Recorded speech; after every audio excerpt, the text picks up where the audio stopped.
बड़े नाम बदनाम जब सीना जोरी, कसम खा के बेचेंगे सब मानचोरी। नमस्कार दोस्तों, आज हमारा विषय है राहु भाव नंबर 11। इस भाव में शनि का आधिपत्य तो है ही, साथ ही साथ इसमें गुरु का द्वारा लाल किताब में कहा गया। यहां राहु जब भी आएगा तो इंसान को धीर, वीर और गंभीर बनाए, और तो और उसे अपनी कमाई पर अधिक भरोसा होगा, चाहे वह किसी भी तरीके से कमाई की गई हो। राहु यहां पर बृहस्पति के ऊपर अमूमन कष्ट खड़ा कर ही देता है। इसलिए जब भी और जिसका भी राहु यहां पर हो, उसे बृहस्पति के उपाय अवश्य करने चाहिए, नहीं तो राहु पिता या दादा को भयंकर कष्ट देता पाया गया। खास करके जब भी ऐसे इंसान की आयु 10, 21, 42 या फिर वर्षफल या गोचर आदि में महादशा में राहु 11वें भाव में अपना असर दे रहा हो, तब भी इन सब जगह पर, इन सब सालों पर राहु का मंदा असर मैंने देखा है बृहस्पति के ऊपर। कभी कभी ये कष्ट मैंने ससुर या नाना पर भी तब्दील होते हुए देखा है। और एक और योग है कि कभी कभी 11वें भाव का राहु पिता या खुद की यानी दोनों की, अगर तरक्की की बात करें तो दोनों में से किसी एक की तरक्की को वह रोक देता है। यानी या बाप तरक्की करेगा या खुद आप तरक्की करोगे। लाल किताब कहती है कि राहु 11 वाला जो इंसान है वह अमूमन एक संपन्न परिवार में ही पैदा होता देखा गया है या पैदा होता है। पर जो मैंने आपको ऊपर के जन्म के साल बताए हैं, जैसे कि 10वां साल, 21वां साल, 42वां साल आदि, इनके आते आते परिवार का धन और सम्मान आदि का जो नुकसान है वह अक्सर देखा गया है। परंतु अगर शनि भाव नंबर 1 या 3 में हो, या फिर वर्षफल में भी केतु भी शनि के साथ हो या 1 या 3 में हो, और फिर राहु जो है उस वक्त 11वें चल रहा हो, तो वह मंदा असर नहीं देगा, बल्कि ऐसा इंसान उस वक्त बिना कोई गलत रास्ता अपनाए या कोई गलती किए हुए अपनी खुद की मेहनत से अमीर होगा। इसी तरह का एक और योग देखा है जो लाल किताब में भी लिखा हुआ है कि मंगल 3 हो ऐसे इंसान का, तो उसके जो भाई हैं ये उन पे मृत्यु तुल्य कष्ट या उसके ताए या उसके चाचा या उनके ऊपर किसी प्रकार के जो शारीरिक कष्ट हैं वह देखे, जैसे गर्दन या कंधों पे, या उनमें से किसी को लंगड़ा कर चलने की आदत हो सकती है या वह उसका आदी होगा। यानी कि अगर भाव नंबर 3 में मंगल हुआ तो कष्ट जो है वह दादा नाना की बजाय ताया चाचा या उनकी औलाद या उनके कंधे या उनके शारीरिक तकलीफों की तरफ डाइवर्ट हो जाए। इसके ननिहाल या इसके परिवार की तरफ से मैंने अक्सर, जिसका भी राहु भाव नंबर 11 में हो, 2 शादियां होती हुई पाई हैं, देखी हैं, और ये मैंने कई बार कई लोगों से कंफर्म भी किया। किसी ना किसी की 2 शादियां जरूर हुई होंगी परिवार के अंदर। ऐसे इंसान को, जिसका भी राहु 11 है, ऐसे इंसान को जो हथियार हैं उनका बेहद शौक होता है, परंतु इसे रखने नहीं चाहिए। अगर ऐसा इंसान राहु 11 वाला खास करके अगर अपने पास किसी प्रकार का कोई हथियार रखता है, तो उसे किसी ना किसी पंगे में या किसी भी प्रकार के पचड़े में राहु महाराज फंसा देते हैं, या उसका सूचक समझ लीजिए कि उसकी सूचना जारी हो चुकी है कि वह कभी ना कभी फंसेगा। आपको एक मिसाल देता हूं संजय दत्त जी की। ये एक जीती जागती मिसाल है, जिनका उनका राहु 11 है, और हथियारों की वजह से उन पर क्या क्या पचड़े नहीं पड़े, शायद आपने संजू मूवी में देखे होंगे या पढ़े या सुने जरूर। वैसे तो श्रीमान श्री केजरीवाल जी उनका भी राहु 11 है और यही वजह है कि वे जल्दी ही विवादों में आ जाते हैं। राहु 11 वाला साजिश करने में भी बहुत माहिर होता है और अपने दुश्मन को कैसे बांधकर या घेर कर मारना है, इसकी प्लानिंग इस इंसान से अच्छी कोई नहीं कर सकता। दोस्तों, लड़की का अगर राहु 11 में हो तो मैंने अक्सर उसका जो ससुर है या तो देखा ही नहीं कि वह कभी होगा, अगर हुआ तो उसके शादी के बाद ससुराल में बर्बादी या बीमारी, इन में से कुछ ना कुछ होते हुए मैंने देखा है।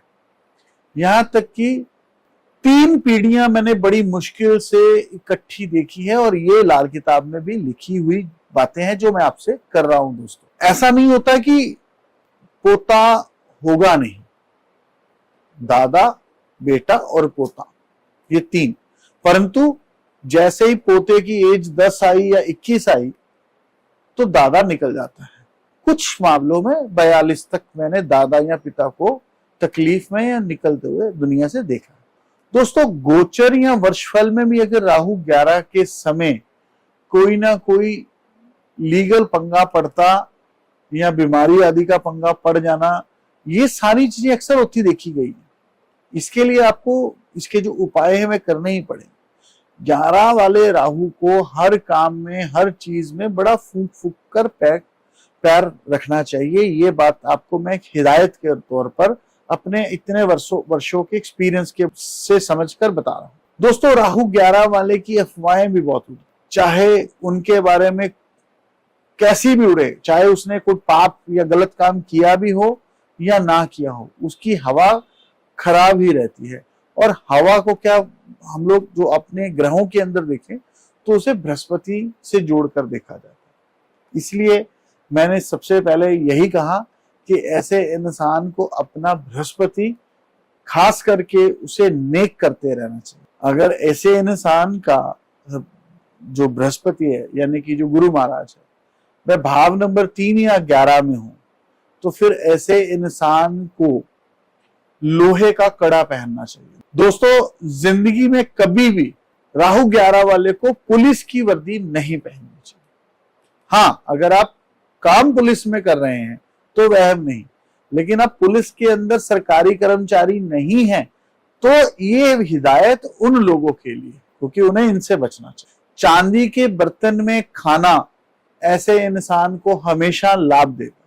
चलिए दोस्तों, इस पर चर्चा के लिए जो बातें हैं वे तो बहुत अधिक है, पर समय सीमित रहता है और बात करते हैं ऐसे इंसान को क्या कारोबार करने चाहिए और क्या उपाय करने से ऐसे इंसान को फायदा हो। पहले मैं आपको कारोबार के बारे में बताता हूं।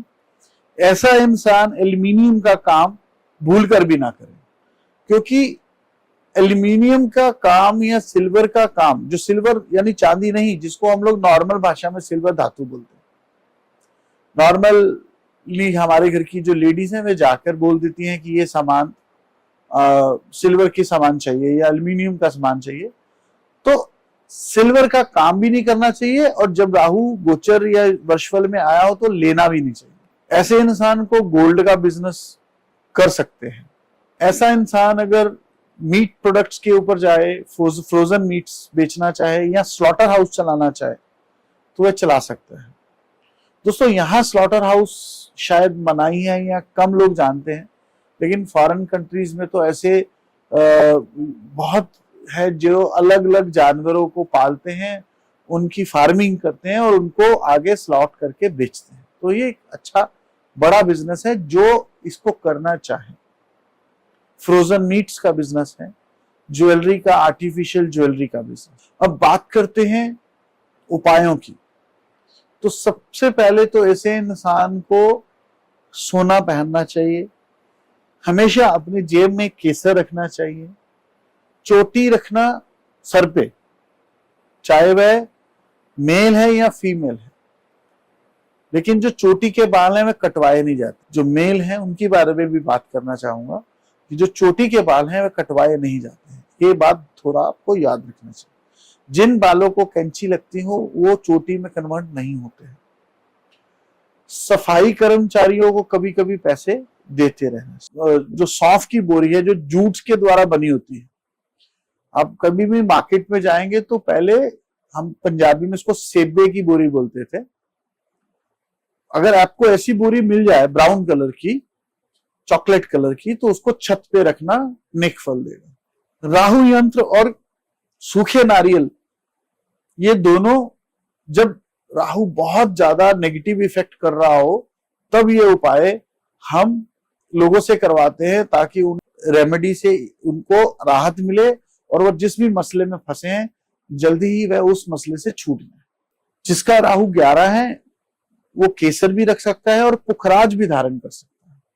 पुखराज धारण करने से बृहस्पति कायम रहेगा और ऐसे इंसान को उसका फल निश्चित तौर पर अच्छा मिलेगा। ऐसे इंसान को केसर का तिलक लगाना चाहिए, वे भी फायदा देगा। दोस्तों, राहु हमारी दिमाग की वह सोच है जो बिजली की चमक के साथ आती है, और अगर आप कभी कभी गाड़ी चला रहे हैं और एकदम से सामने से कोई आपके सामने आ जाए तो आप 1 सेकंड के भी 100वें हिस्से में जाकर सोचेंगे कि आप जो निर्णय लेंगे कि आपको लेफ्ट मुड़ना है, राइट मुड़ना है। वो सब चीजें राहु से संभव हो पाती है। और अगर आपका एक्सीडेंट होना है तो राहु मंदा प्रभाव देगा, अगर आपको बचाना है राहु ने तो आपको नेक प्रभाव देगा। इसी प्रकार से किसी को धोखा देना, रिश्वत लेकर पैसा कमाना, ये सब चीजें राहु की हैं। इसी वजह से राहु हमेशा लीगल पंगे, खास करके पुलिस या किसी सरकारी विभाग की रेड, ये सब चीजें या ऐसी पंगे या ऐसी जेल यात्रा आदि करवाने के योग राहु देता है। आपका एक्सीडेंट हो रहा है, आप जेल यात्रा कर रहे हैं, आप किसी वजह से हॉस्पिटल पहुंच गए, बीमार हो गए, परेशान हो गए, दिमागी परेशानी आ गई, दिमागी बीमारी आ गई, सर का ऑपरेशन हो गया, ये सारी चीजें राहु के द्वारा ही हो पाती है।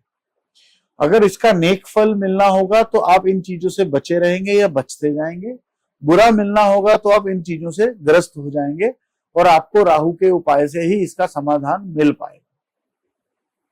इसलिए आपको किसी उचित जानकार से मदद लेकर ऐसे उपाय करने चाहिए जिससे आपको हमेशा फायदा मिलता रहे। इससे आपको फायदा तो मिलेगा ही मिलेगा, परंतु ये जो जानकारी है, इस जानकारी से आप आगे के लिए भी सतर्क रहें।